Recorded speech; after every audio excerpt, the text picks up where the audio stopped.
Happy 4th of July weekend, everybody. Welcome back to Damage 365 Radio, episode number 13. I am your host, Coach Kev, waving my American flag next to the always patriotic number 8, JT, who's in the house. Also waving his American flag. We had an awesome time this weekend. Partying, barbecuing, swimming in the pool. Mother Nature could not be any better with the weather that she gave us. Absolutely, it was amazing. It was perfect pool it was weather. Great. I mean, Perfect everything weather. Came home and the pool was only 121 degrees, folks. Only. Won't burn yourself or nothing. Not boiling.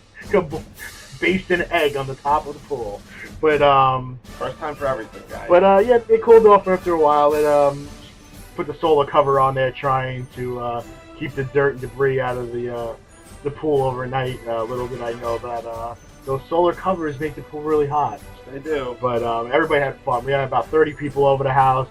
Lots of food, lots of fun, good music, good friends. That's how you improvise to make a hot tub. Yeah, well, if I had some more jets, like blowing bubbles and stuff, that would have probably worked out really well. Moving on to our Damage Softball segment.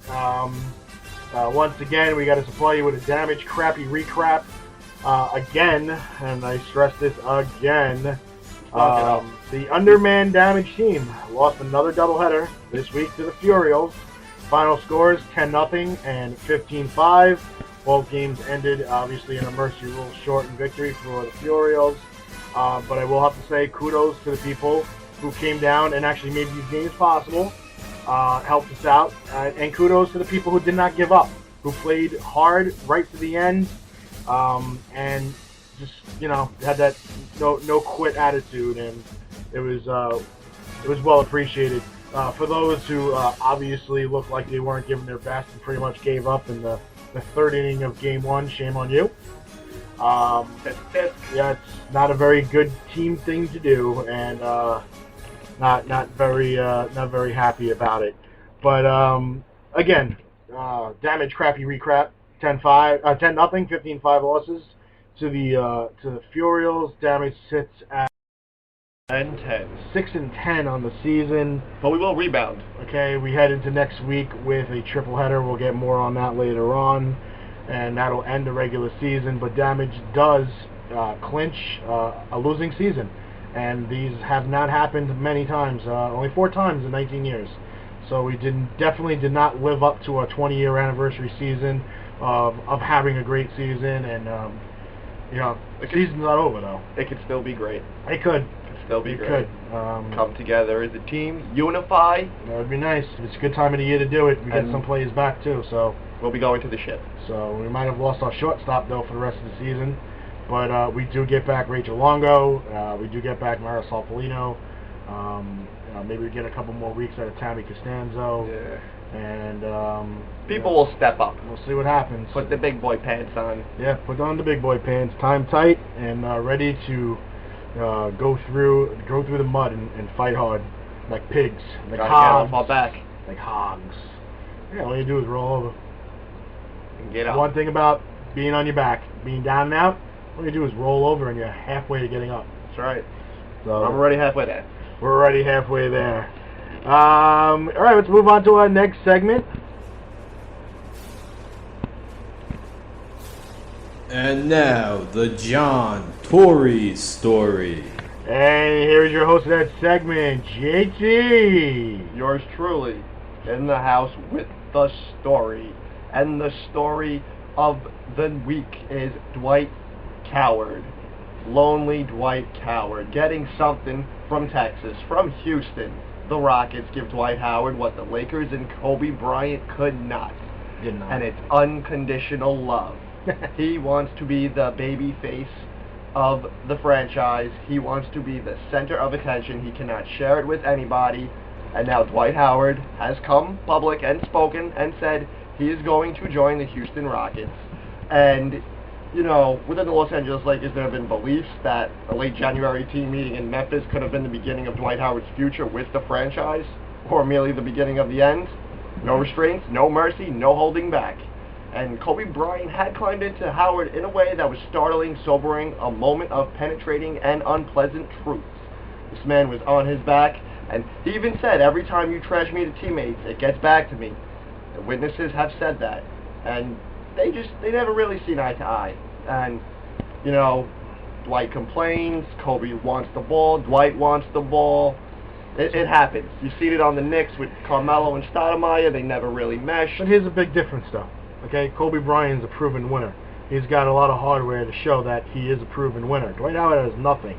Kobe Bryant wants the ball. You give Kobe Bryant the damn ball. You do. Okay, Dwight Howard has proved nothing in his NBA career thus far, except that he's a whiner. And even after all that, his whining, his complaining, his trash talking, his tweets, and everything else, Kobe still sent out a challenge to him and says, you want to be the man here? Then you know what? I got a couple of years left in my career. I'll teach you how to be the man here. So when I'm not here, you run with this franchise. You put it on your back and you make it your own. And what did he do? The Dwight man ran away like a coward. He did. That's why he'll be known as Dwight Coward. But, you know, in that meeting, there were bigger issues than Bryant and Howard in the room. But everyone understood that this meeting, first reported in the LA Times, had been about the two superstars, about the tension that had been building with the losing and the push and pull between selling Howard on staying a Laker or begging him. And in the end, to be honest with you, everybody who is a true sports fan knows this. In the end, Kobe Bryant did not chase Dwight Howard out of Los Angeles, nor did Mike D'Antoni, nor did anyone in the employ of the franchise. The Lakers weren't for Howard, and Howard wasn't for the Lakers, as you've seen firsthand. I wish you would have took D'Antoni with him. I'm glad he's not coaching my team anymore, New York Knicks. Maybe we can excel.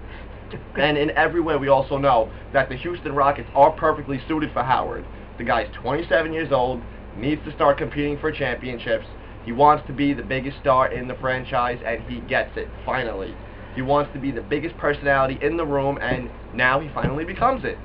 Aside from Jeremy Lin, who was Lin's sanity 2 years ago, but injuries last year. Now he's got to live in the shadow of Akeem Olajuwon, one of the best big men in the business. Yep, and another big man, Kevin McHale, has signed him and has faith in him.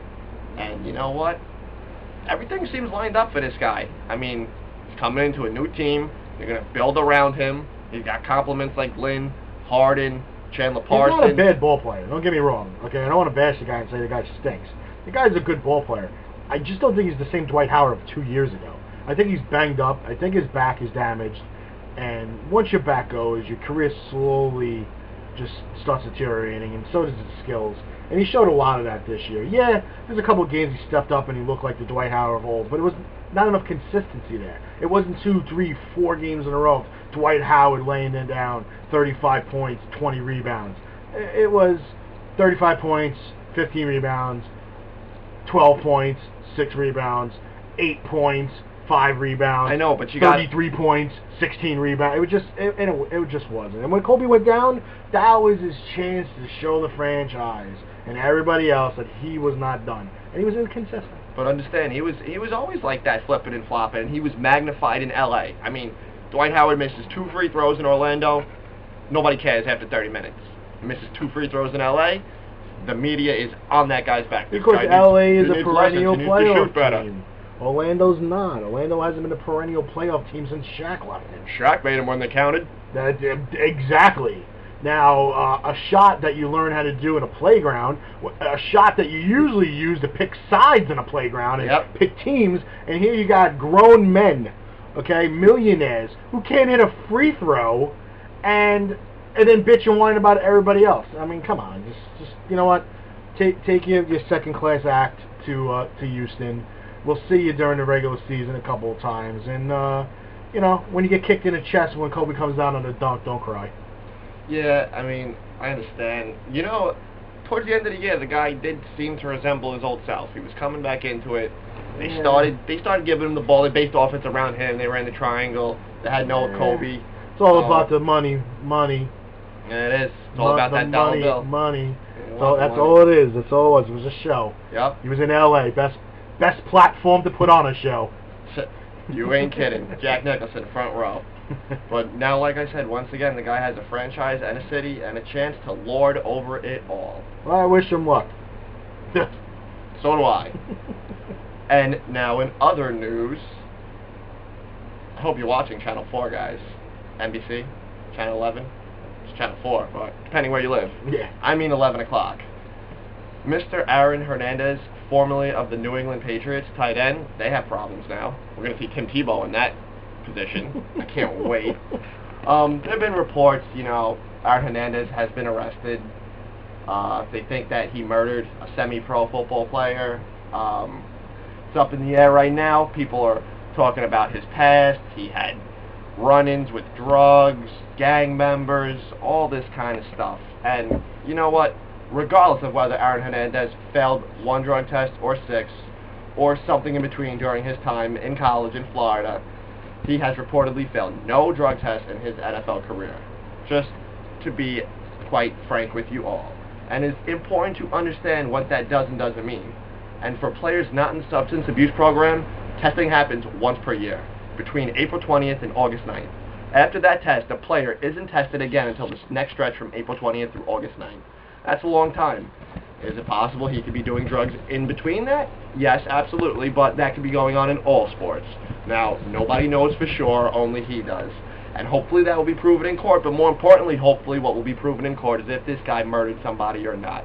I personally believe, no. I don't think that he would do that. I mean, you're getting paid millions of dollars. You are the spotlight on Sunday. You have a family, a team, a family, a dynasty. Once a dynasty.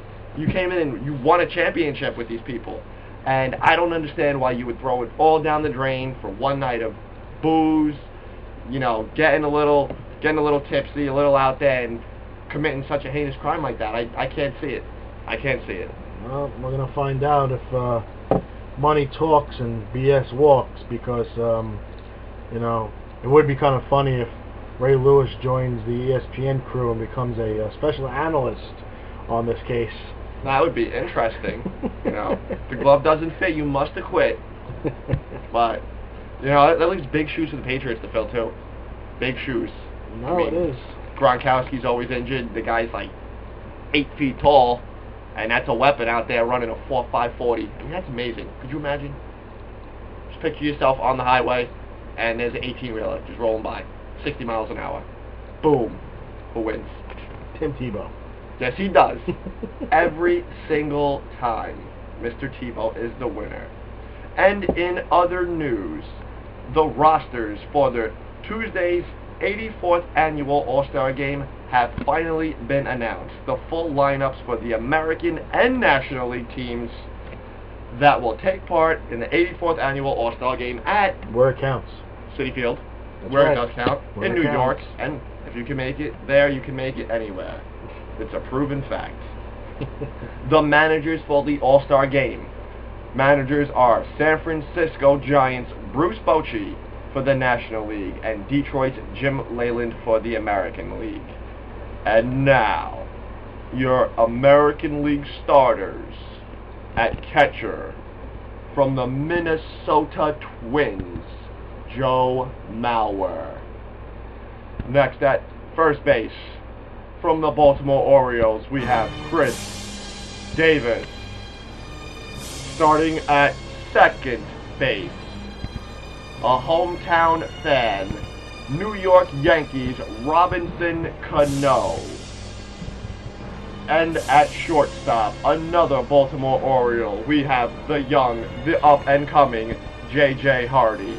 And to round out the American League infield, starting at third base, we have the Detroit Tigers, Miguel, I don't speak English well, Cabrera. And outfielders. But he can hit well. He can hit well. Also, who can hit well in the outfield, from the Los Angeles Angels of Anaheim, Mike Trout. Second-year guy, big bat, swinging it heavy. Also, we have in center field another Baltimore Oriole. 3 Baltimore Orioles in the top 9 in the field. Center fielder Adam Jones, who, by the way, hit a walk-off home run, pinch hit off of Mariano Rivera last night. This one today. Today? Today. Yeah, today? It felt like last night. It was so long ago. It's today. Oh, wow. Long weekend. Long weekend is right. And to round out the fielding for the American League All-Stars in right field, we have Jose Bautista. And your DH from the Boston Red Sox is Big Papi David Ortiz. And that, ladies and gentlemen, is your starting lineup for the American League. And now, to waste no further time, the National League starters. At catcher, St. Louis Cardinals, Yadier Molina. At first base, from the Cincinnati Reds, Joey Votto. Also from the Cincinnati Reds, starting at second base, Brandon Phillips. At shortstop, from the Colorado Rockies, Troy Tulowitzki. Who might be hurt. Might be hurt. Might be hurt. Might be. Well, we will see. Time will tell. And to round out the infield for the National League, playing in his hometown, his home stadium, the New York Mets third baseman, David Captain America. Captain America Wright.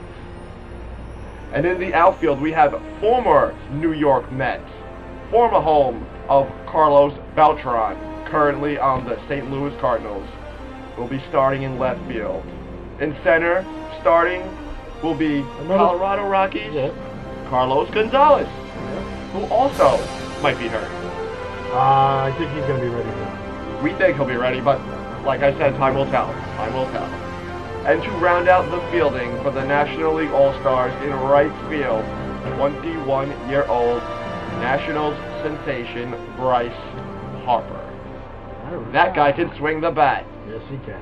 And now we have pitchers, right-handed pitchers for the American League All-Stars.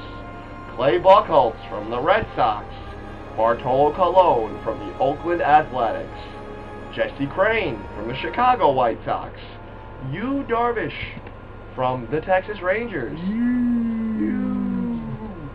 Felipe Hernandez and Hisashi Iwakuma from the Seattle Mariners, and Justin Masterson from the Cleveland Indians, Joe Nathan from the Texas Rangers, Mariano Rivera, still making his last All-Star appearance as a New York Yankee, Max Scherzer and Justin Verlander of the Detroit Tigers, and their left-handed pitchers are Brett Cecil of the Blue Jays, Glenn Perkins of the Twins, and Chris Sale of the White Sox. And because Bartolo Colon and Perkins are injured, they will be replaced on the roster by Buchholz and Crane. And also now, from the National League, your pitchers, right-handers from the National League, Miami Marlins. Let's see, they got somebody in there. Didn't have no choice. Jose Fernandez. That is a good young pitcher. He is.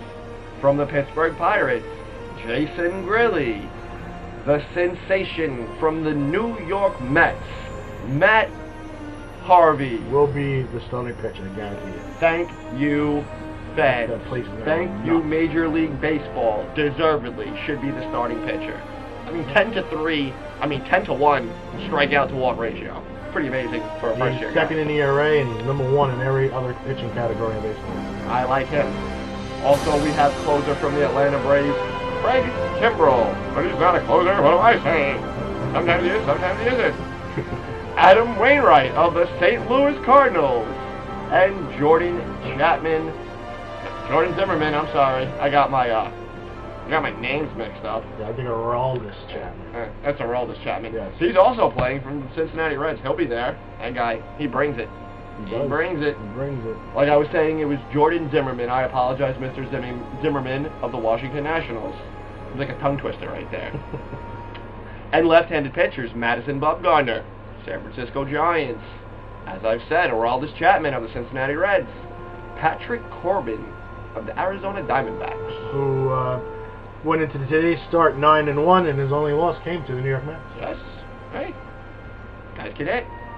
Clayton Kershaw of the Los Angeles Dodgers, Cliff Lee of the Philadelphia Phillies, Jeff Locke of the Pittsburgh Pirates, and Travis Wood of the Chicago Cubs.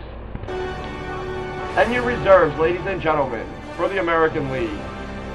Jason Castro, a catcher, and also a catcher, Kansas City's Salvador Perez. First baseman of the Detroit Tigers, Prince Fielder.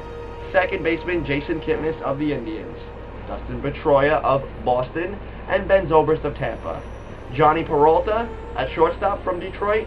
Third baseman, Manny Machado from Baltimore. And outfielders Nelson Cruz of the Texas Rangers, Alex Gordon from the Royals, and Torrey Hunter from Detroit.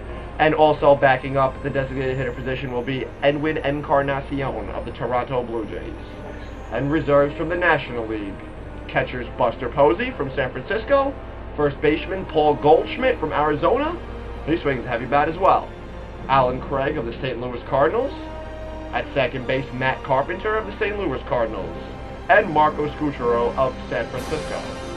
Everett Cabrera, shortstop for the San Diego Padres, and John Segura of the Milwaukee Brewers. Who might wind up being the starting shortstop. Could be. It's too risky. Third baseman Pedro Alvarez from Pittsburgh, and outfielders Dominic Brown of the Phillies, Michael Kadire of the Rockies, and Carlos Gomez of the Brewers, and Andrew McCutchen of the Pirates. Ladies and gentlemen, your 2013 American and National League All-Stars. Very nice, very nice. And to say, that is the end of today's Tory story. Make sure to tune in next week.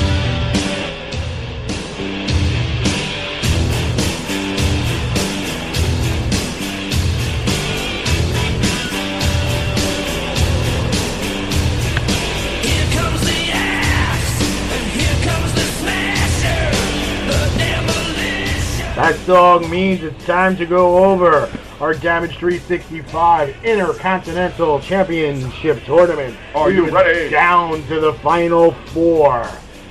It was CM Punk.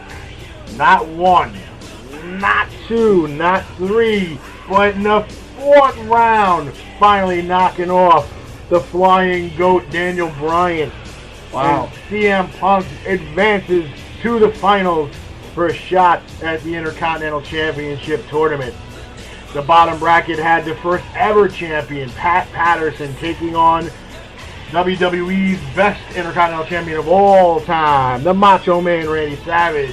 And it was Randy Savage picking up the victory. And he will advance to the finals, setting up this week's final match for the Intercontinental Championship. CM Punk against the Macho Man, Randy Savage, which conveniently happened to be the #1 dream match we had back in, I think, the first couple of episodes of Damage 365 Radio. This is over a month of waiting for this one. Okay, and Tweet then your after answers. the conclusion of this, Put your pick. we have a brand new tournament coming in. Yes, we do. 64 of your favorite tag teams have entered for the Damage 365 World Heavyweight Tag Team Championship. 128 men. That's And a women. lot. That's a lot. It's a lot of meat. It's a lot. I can't wait. I can't wait to see who wins the title. I know. I'm psyched. And we're gonna have a nice little, Wish we could watch it. nice little picture on our page, which you can go to our page right now and check out the link, and you can check out the entire bracket. But right now we just gotta focus on the finals, and then the tag team championship tournament will be immediately to follow. Yeah.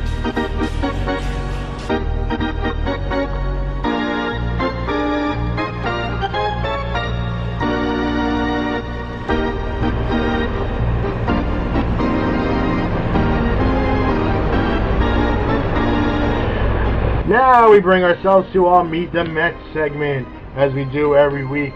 And still, like last week, and the week before, Josh Satin still tearing it up. Even with Ike Davis being recalled from AAA Las Vegas. Josh Satin today had 2 extra base hits, one of the 2 runs batted in for the Mets, and scored the other one. How are you going to sit this guy? You're only going to use him against lefties? I mean, Batting 389. I mean that's nuts. I mean, and he's extra base hits, extra one after the other after the other. Big RBI today for the guy. Yeah, I mean, his run wound up obviously being the game winner. So I mean, I don't know. It's good for Mets baseball. It's good for the Mets fans to see the young talent coming up and doing something. And instead of stinking. Finally.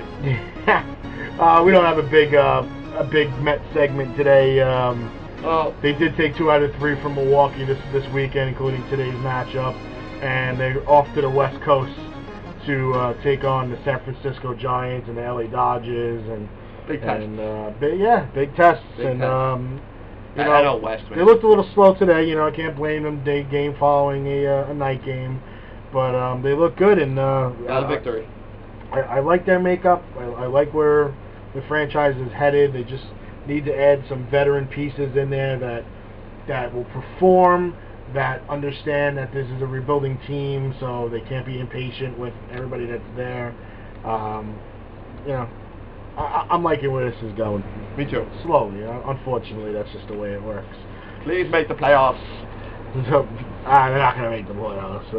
I'm thinking 2015 could be the year of the Mets. People could have said that about the Colorado Rockies a couple years ago, that they rattled off 22 victories in a row. But they had better talent. They had established talent on that team. 11 game under 500 right now. We only got All-Star games coming up. And this is with Daniel Murphy struggling. I mean, his average dropped to 266 today. Understand, though, after the first half of the season and the All-Star game, the Mets then played the opposite type of baseball that they've been playing. So maybe they'll play better baseball, fundamental baseball. Who knows? But with that said, we like to wish the Mets good luck on the West Coast. I know myself personally will not be staying up all night to be watching those games. If I get to the 6th inning, that's a pretty good night. That is. Probably midnight. Yeah, maybe. That's pushing it. I have a lot of caffeine in me. You never know. 1 inning could take 1 hour. Yeah, thanks for reminding me. I've seen it. Okay, we're going to move on to our sponsors section of the show. Enjoy our little tidbit. Esposito's Pizza and Pasta. Over a decade of excellent dining experience. Dine in, take out, or free delivery. We feature over 25 different types of pizza pies, and also will create anything you want. Our sauces are made fresh daily and use only the freshest ingredients. We also have good old-fashioned style entrees, cooked like your mom used to make. From wraps, calzones, rolls, and pasta specials galore to calamari and soups, all in a cozy atmosphere. Call today or stop on in.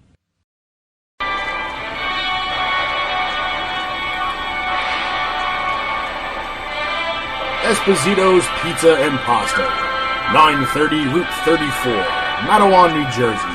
Or visit them on the web at espositopizza.com. Sit back, slip on your absorbent undergarments. Damage 365 Radio with your host Kevin Nasta and John Torrey. And we're back. We like to thank Esposito. They're like our favorite place. We was there the last 2 out of the last 3 nights, including running in the door to get the show done today with pesto sauce still ingrained and stained into my T-shirt. For good cause, though. Yeah, my appetite. But we love it. We all got that. So let's get into some WWE news, shall we?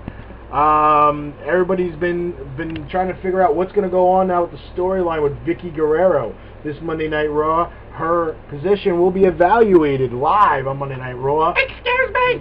From Stephanie McMahon, and I'm sure Vince will be in on that, and Triple H. She's been getting the old tug of war. Stephanie says, "Do it my way." Okay, Steph, and then the big boss man walks in. Vince McMahon, "Do it my way." Okay, Vince. And then Triple H comes in and says, one thing I know about the McMahons, you never listen to them. You do it my way. And I go, oh my God. I mean, if this, obviously if this was real, yeah, I feel so bad for this woman. Maybe she should do it her way. She should be like, she should turn around and tell me, say, "Burger King, yo, you can't have it your way." That's right. You didn't know? We've been watching the Wyatt family, some of their promos during Monday Night Raw, and some weirdos that they're making them out to be. Hey, I would have loved them when I was younger. Okay. I would have loved that. The Wyatts, you probably don't know. The Wyatts, he's the son. Bray Wyatt is the son of Mike Rotunda, a.k.a. IRS. Yeah, that's right.